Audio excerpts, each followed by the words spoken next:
क्या मैं अंदर आ सकता हूँ? रमेश भैया आप? अरे जीती रहो, सदा सुहागन रहो। सिर्फ मेरे आशीर्वाद से तुम सुहागन नहीं बनी रहोगी, बल्कि तुम्हें खुद अपनी सुहाग की रक्षा भी करनी पड़ेगी। क्यों? उनके ऊपर कोई मुसीबत आने वाली है? इंसान के मुकद्दर में जब दौलत आती है तो मुसीबत भी साथ लाती है। मैं कुछ समझी नहीं। शराब और जुए के नर्क से आदमी को वापस लाया जा सकता है, लेकिन अगर मर्द किसी दूसरी औरत के पल्लू से बन जाए तो उसे सिंदूर और मंगलसूत्र भी वापस नहीं ला पाएंगे।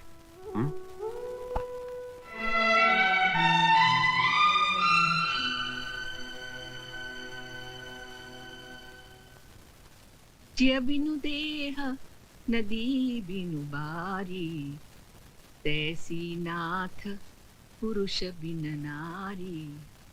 माता सीता कहती है, जिस तरह जीवन के बिना शरीर है और पानी के बिना नदी है, ठीक उसी तरह पुरुष के बिना नारी का जीवन है।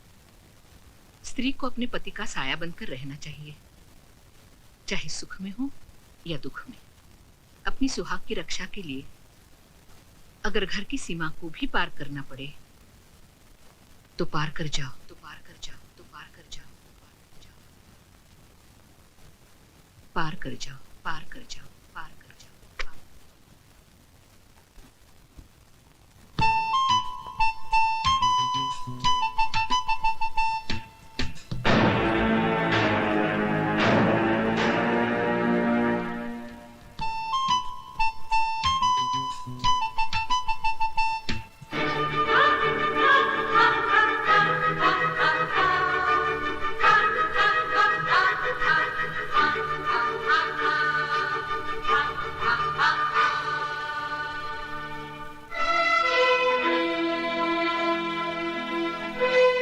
तुमको इतनी भी तमीज नहीं है कि बिना इजाजत किसी के यहाँ नहीं जाना चाहिए?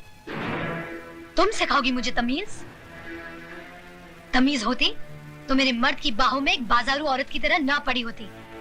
You bitch! ये अंग्रेजी गाली अपने पास ही रखना। हिंदी में एक गाली सुना दी तो सारा खानदान कब्र से बाहर आ जाएगा। माला, चिल्ला मत चुड़ैल, वरना बाल पकड़ के यहाँ से घसीटते हुए ले जाऊंगी। एक बात सुनती जाओ, जिस समय बहुत गर्मी है तो अपने बाप से कह देना, एक सांड ढूंढ के ला देगा।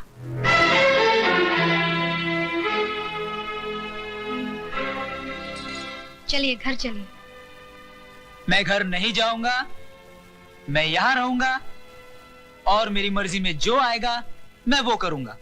एक बात सुन लीजिए, औरत मर्द की हर बुराई को बर्दाश्त कर सकती है, लेकिन ये कभी बर्दाश्त नहीं कर सकती कि उसके मर्द की जिंदगी में एक दूसरी औरत आए।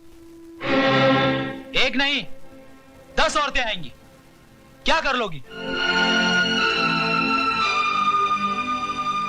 आएंगी तो ऐसे ही जाएंगी, बेइज्जत होकर। रोना बंद करो मिच्छबाना आदमी, वरना तुम्हारे आंसू में पूरा हिंदुस्तान डूब जाएगा। भैया, अरे मैं मजाक नहीं कर रहा हूँ। बाहर देखो, तुम्हारे साथ साथ इंद्रदेव की अप्सराएं भी आंसू बहा रही। मालकिन! मुझे पुकारा भाई। मालकिन! सिस्टर डार्लिंग, लगता है कोई तुमको आवाज दे रहा है। मालकिन! शामू जी जरा देखो कौन मरा जा रहा है। जी मालकिन।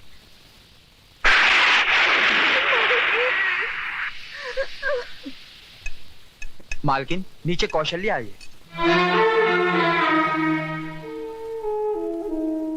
फिक्र मत करो साहब, तुम्हारी दहलीज पर पैर तो क्या, उस पर थूकूंगी भी नहीं।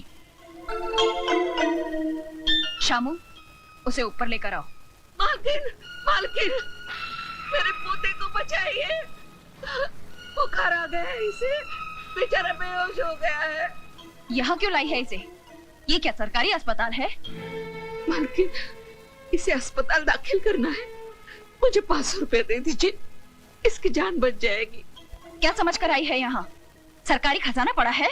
मालकिन, हमारे माँ बाप तो आप ही हैं, आपका दरवाजा नहीं खटखटाएंगे तो और कहाँ जाएंगे? क्यों इतनी जल्दी भूल गई? तूने ही तो कहा था कि आपके दरवाजे पर कभी थूकने भी नहीं आऊंगी।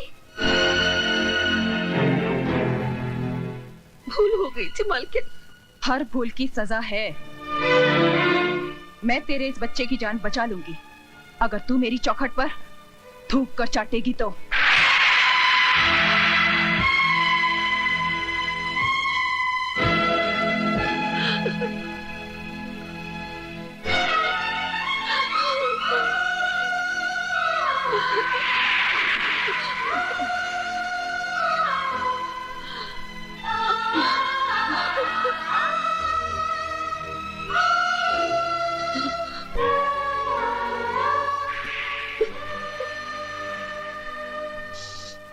रुक जाओ मौसी। उठो मौसी। ये हवेली और ये चौखट बड़ी बहू दहेज में लेकर नहीं आई थी। इस पर जितना हक बड़ी बहू का है उतना ही छोटी बहू का है। शारदा देवी, तिजोरी की चाबी लाओ।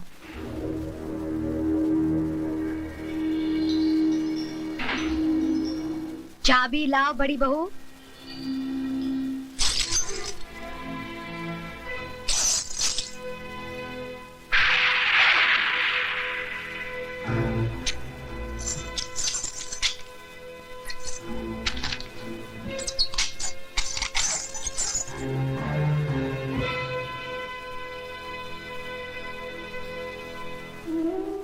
ये लो मौसी।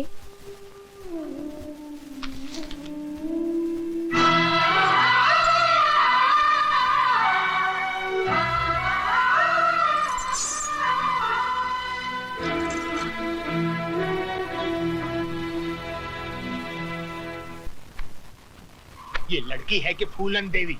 अरे खड़ी क्या हो, जल्दी जल्दी कपड़े बांधो, वरना अभी तो उसने सिर्फ तिजोरी की चाबी छीनी है, फिर कहीं आ गई तो सारे कपड़े उतरवा देगी। इलाहाबाद नंगा जाना पड़ेगा, नंगा। दीदी, मुझे तो बहुत डर लग रहा है, तुम भी हमारे साथ चली चलो। ठीक है, लेकिन तुम लोग ये मत समझना कि मैं उससे डर कर जा रही हूँ। नहीं नहीं नहीं नहीं, हम लोग तो उसको डरा के जा रहे हैं।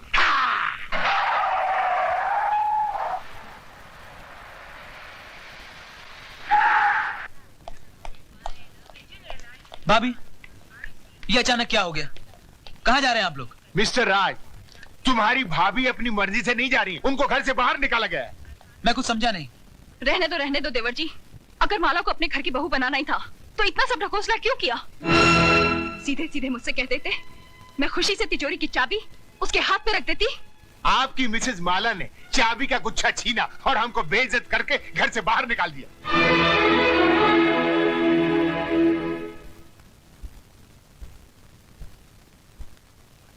माला, माला, बदतमीज, क्या समझती है अपने आप को? हाँ? इस घर की मालकिन बड़ों के मुंह लगती है? जान से मार दूंगा तुझे। क्या हो रहा है सब? बस करो। रुक जाइए रमेश भैया, आपको मेरी कसम जो बीच में आए। मैं जानती हूँ कि आपके दिल में मेरे लिए हमदर्दी है, लेकिन आज आप भी उन सब की तरह तमाशा देखिए जिनके दिलों की हसरत आज पूरी होगी। हाँ तो मिस्टर हस्बैंड, रुक क्यों गए? दिखाइए अपनी मर्दानगी और इस बेल्ट से लिख दीजिए मेरी पीठ पर कि मैं तुम्हारी पत्नी नहीं हूँ। लेकिन याद रखना, जितने भी जख्म दोगे हर जख्म से एक ही आवाज आएगी, जीते जी इस घर से कभी नहीं जाऊंगी। जाऊंगी तो मरने के बाद, वो भी तुम्हारे कंधे पर सवार होकर। तुम्हारी ये हसरत मैं अभी पूरी करता हूँ।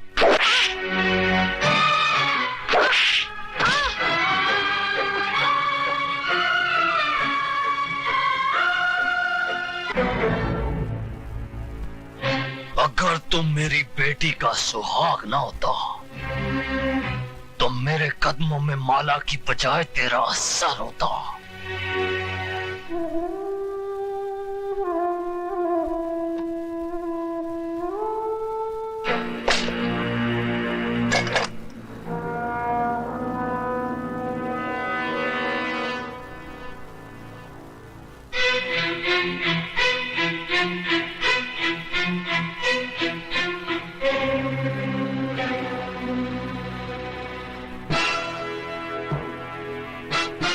चला गोली, अगर तेरी मां ने दूध पिलाया है तो चला गोली, चला गोली।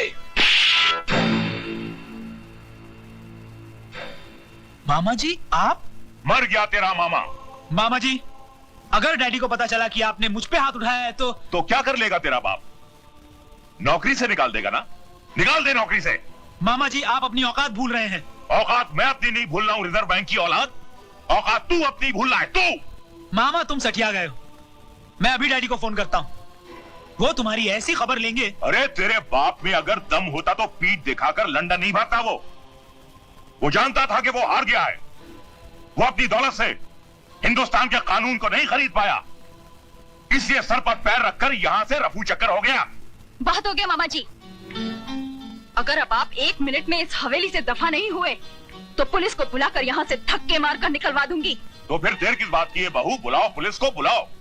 हम भी देखते हैं कि कौन इस हवेली के बाहर जाता है और कौन जेल के अंदर। ये जख्म देखते ही तुम्हारे हाथ में ये जो सोने के कड़े हैं ना, ये लोहे के कड़े हो जाएंगे। माला की तरफ से गवाही मैं दूंगा कि हमारी बड़ी बहू ने अपनी छोटी बहन का टाका फिट करने के लिए अपने भाई के साथ मिलकर साजिश की और आज को उकसाया कि वो माला को अपनी जिंदगी से उठाकर बाहर फेंक दे। माय डियर सिस्टर, मैं इलाहाबाद चलता हूँ, बाबूजी वहाँ अकेले हैं। भैया मैं भी तुम्हारे साथ चलती हूँ। हाँ, बेटर बेटर। देखा राज, जब जहाज डूबने लगता है तो सबसे पहले उसे चूहे छोड़कर भागते हैं।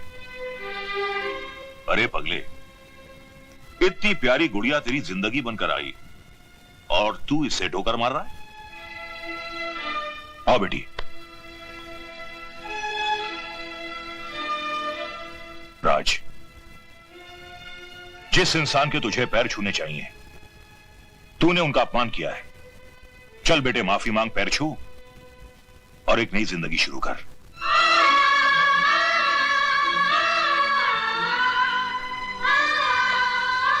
मुझे माफ कर दीजिए।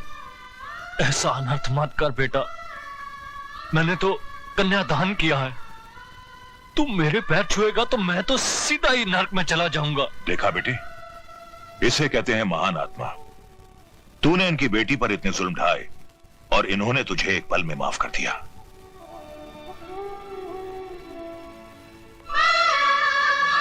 बेटे, ये आंसू पोंछ डाल और अपने इस मामा के लिए थोड़ा सा मुस्कुरा दे।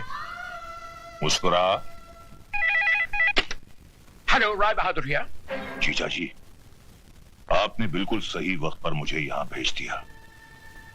अगर जरा सी भी देर हो जाती तो यहां महाभारत का आखिरी एपिसोड हो गया होता। साले साहब, क्यों पहेलियां बुझवा रहे हो? कहावत है कि बगैर उंगली टेढ़ी किए घी नहीं निकलता। मैंने स्टाइल बदल दिया है, उंगली सीधी कर दी है। अब घी सीधी उंगली से ही निकलेगा। साफ साफ बात करो। राज और माला हनीमून मनाने हिल स्टेशन जा रहे हैं। पहाड़ की ऊंचाई से बेचारी का पैर भी तो फिसल सकता है।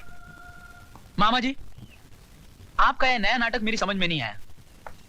ससुर के पैर छुओ, माला को अपना लो, औरत को खिलौना मत समझो। भांजे, कल अगर मैं ये नाटक नहीं करता तो या तो ज्ञानी की तलवार तुम्हारी गर्दन उड़ा देती या तुम्हारी बंदूक की गोली ज्ञानी के सीने के पार होती। और दोनों ही सूरतों में माला घर से बाहर नहीं निकलती। लेकिन अब माला घर से तो क्या, इस दुनिया से ही बाहर निकल जाएगी। वो कैसे? सुना है इस इलाके में इतने जहरीले सांप हैं कि जिसे डस ले वो पानी तक नहीं मांगता। और अगर गलती से कोई उनका जहर चूसने की कोशिश करे तो वो भी दम तोड़ देता है। कुछ समझा भांजे? जी मामा जी। Very good. तो फिर देर किस बात की? मेरे प्यारे भांजे, कल की सुबह तो होने दे।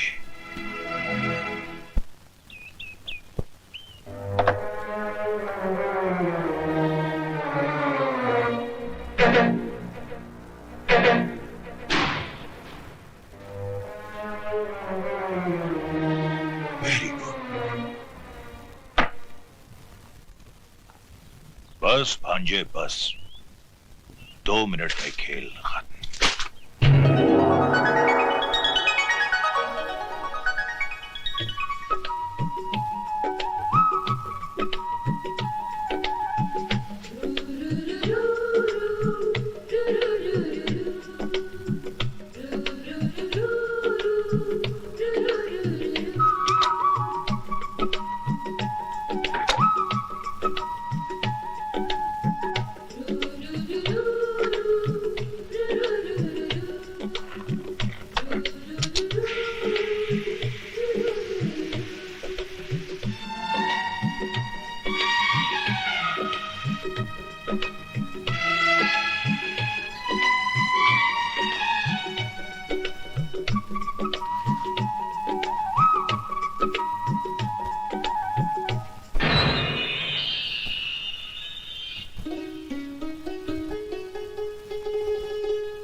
Very good. भांजे, माला की आखिरी चीख तुम्हारी आजादी का ऐलान है। जाओ भांजे जाओ, अपनी कानूनी बीवी के आखिरी दर्शन कर लो।